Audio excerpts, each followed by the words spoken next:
We spend so much energy trying to hide the parts of ourselves that feel unpresentable, the impatience that surfaces in traffic, the fear that stalls our plans, the old wound that makes us cautious when others seem bold. We cover, compensate, and curate, convinced that the only way to be useful is to be flawless. But what if the chase for perfection is slowly drying up the very ground where your life could be most fruitful? Have you ever felt like your flaws make you a burden, leaking motivation, spilling time, wasting opportunities? Perhaps you've compared yourself to people who seem to carry everything without losing a drop. The colleague who never misses, the friend who never falters, the stranger who always looks composed. It's easy to believe that cracks cancel calling, that imperfection disqualifies contribution. Stay with this story until the end, and let a simple image rearrange that belief. There is a kind of strength that only reveals itself through brokenness. There is a way your life can water places you never intended to reach. This is not an excuse to avoid growth or to romanticize pain. It is an invitation to see your limits with fresh eyes. Not as proof that you are less, but as pathways through which something needed can quietly pass.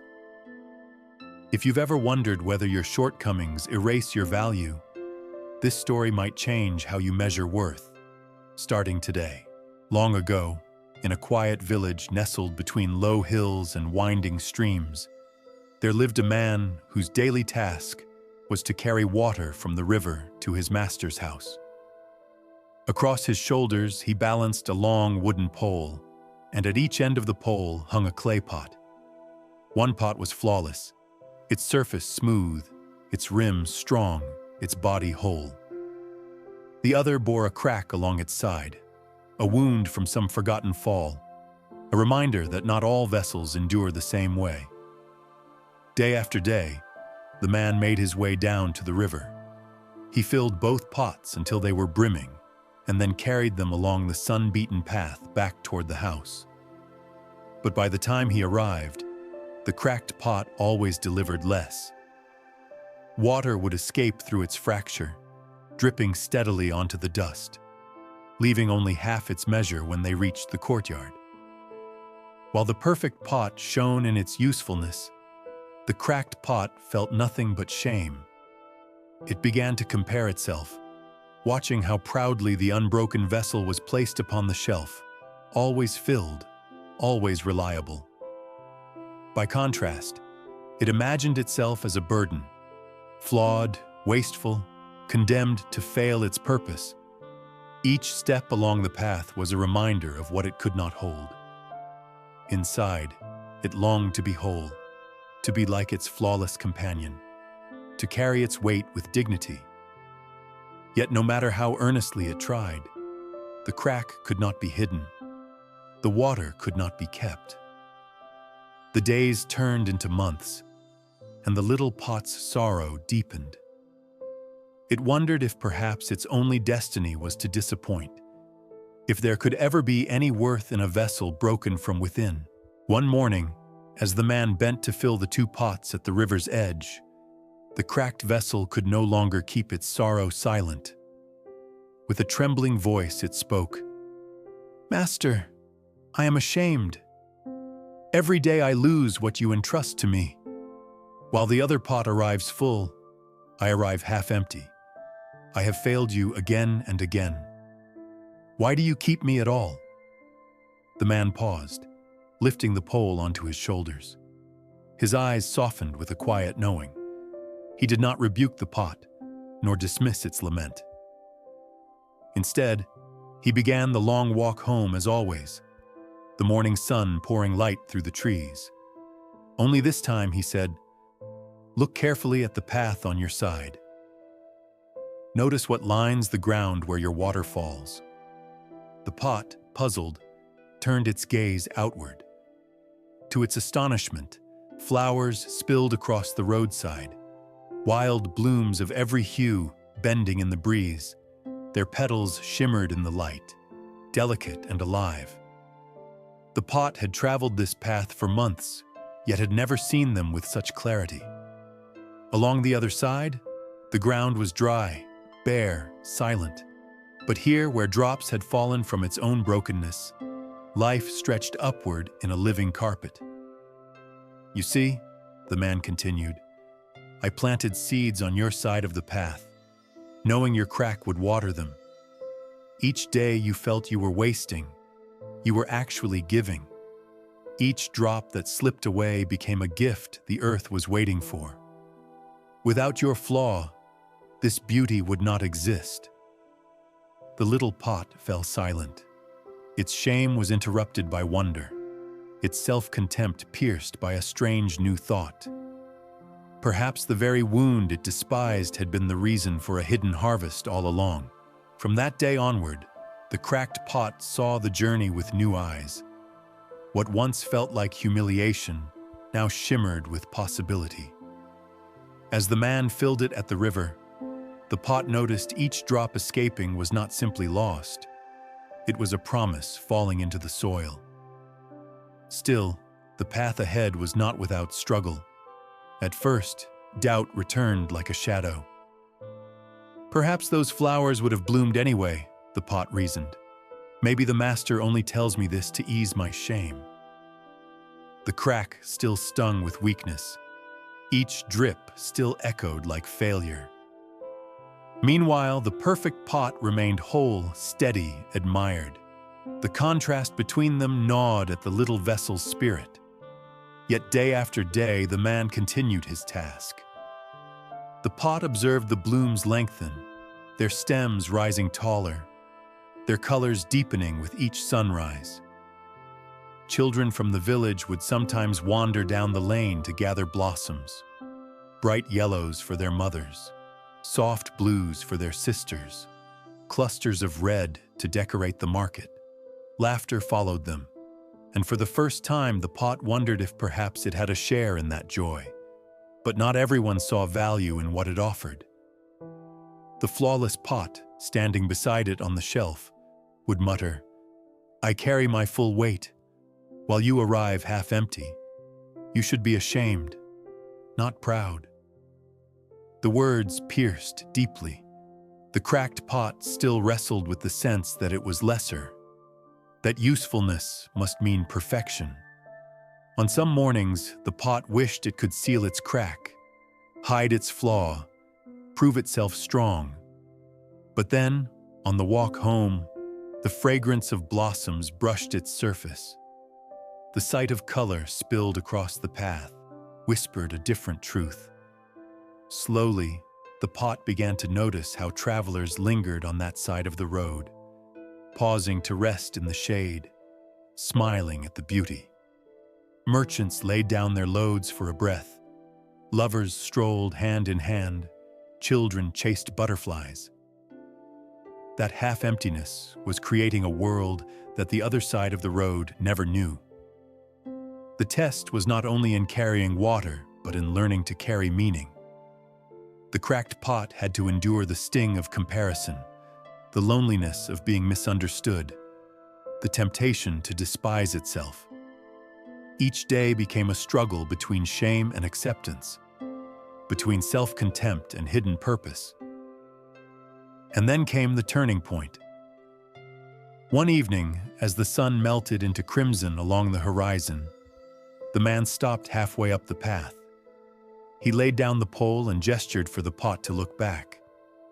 For the first time, it saw the entire journey in a single sweep, the river glittering below, the trail climbing upward, and along its side a ribbon of living color weaving all the way to the house. Tears it could not shed welled in its clay heart. The flowers were not scattered accidents. They formed a tapestry, an unbroken line of beauty stitched by its own weakness. What the pot had mistaken for loss was in fact legacy. The very crack it cursed had become the instrument of creation. In that moment, the struggle turned into surrender. It no longer wished to be flawless. It longed only to keep giving, to keep watering, to keep letting life pour out. Its brokenness had been tested and found fruitful. The wound had become a wellspring. The cracked pot's journey was no longer about arriving full, but about leaving a trail of life behind. What had once been shame was now a calling, and what had once been half empty was revealed to be abundantly overflowing in ways unseen. When the man finally set down the wooden pole at the door of his home, he lifted the cracked pot gently and placed it upon the ground. His hands lingered on its worn surface, as if speaking through touch what words could barely contain. Then, looking directly at it, he said, "Do you understand now? You thought your crack made you useless, but all along, I counted on it. Without you, this road would be bare. Without you, there would be no blossoms for children to gather, no shade for travelers, no beauty to greet weary eyes." The little pot trembled at his words. For so long it had equated value with perfection, believing that to be half full was to be half worthy. Yet here was a truth it had never dared imagine. What leaked away was not waste, it was gift. Its brokenness had not disqualified it. It had qualified it for a purpose only it could fulfill. In that revelation, shame dissolved like morning mist. A new thought replaced it. Perhaps the measure of a life is not how much we can hold, but how much we can give away. The pot realized that even in its weakness, it had been part of something greater, an unseen partnership with the soil, the seeds, the sun, and the hands that had planted them. This is more than a tale about clay and cracks. It is a mirror held up to us. How often do we despise our scars, our failures, the parts of us that seem to leak strength? We hide them, compare ourselves to others who look whole, and believe our story is less. But the truth whispered here is different. Our cracks are not accidents. They can be channels of grace, conduits through which life flows to others. In real life, too, the kindness born from your pain may become someone else's healing. The wisdom forged in your mistakes may guide another through theirs. The compassion grown out of your struggle may be the very water someone needs along their dry road. So when you feel half empty, remember, you may be watering a garden you cannot yet see. What looks like weakness may be your greatest strength, and what you call loss may, in time, be revealed as legacy.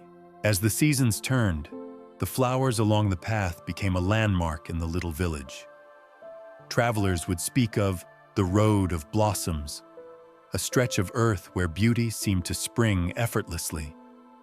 Yet few knew the secret, that it was born not from perfection, but from a crack in an ordinary vessel that refused to quit walking. The pot, once ashamed of its flaw, now found quiet pride in every drop it spilled. No longer did it envy the flawless pot on the other side. It understood that worth is not measured in how much you preserve, but in how much life you release. Its brokenness had become a song written into the soil, a reminder that even weakness can bloom into wonder. And this is the picture I want to leave with you. Imagine your life as that path. Along it are places only your cracks can water, seeds only your tears can soften, blooms only your story can nurture. You may not see the full tapestry yet, but heaven does. And one day, when you look back, you will discover that the places you thought were empty were in fact overflowing with unseen gifts. So do not despise the broken places. Do not silence the parts of you that feel unfinished. Instead, walk on. Let what drips through your weakness become a blessing for someone else's journey. For even cracked vessels can pour beauty into the world, and sometimes it is through the very lines we wish erased that light and life find their way. If this story has touched your heart, don't let it end here. Share it with someone who needs to be reminded that their cracks, their struggles, their broken places can still carry beauty. Let them know they are not alone, and that even weakness can be woven into a greater purpose. And if you want more stories like this, tales that lift, challenge, and inspire, be sure to subscribe to our channel. Every week we bring you a new journey, a new lesson, a new reminder that your life holds meaning. Stay with us, and let's keep walking this path together.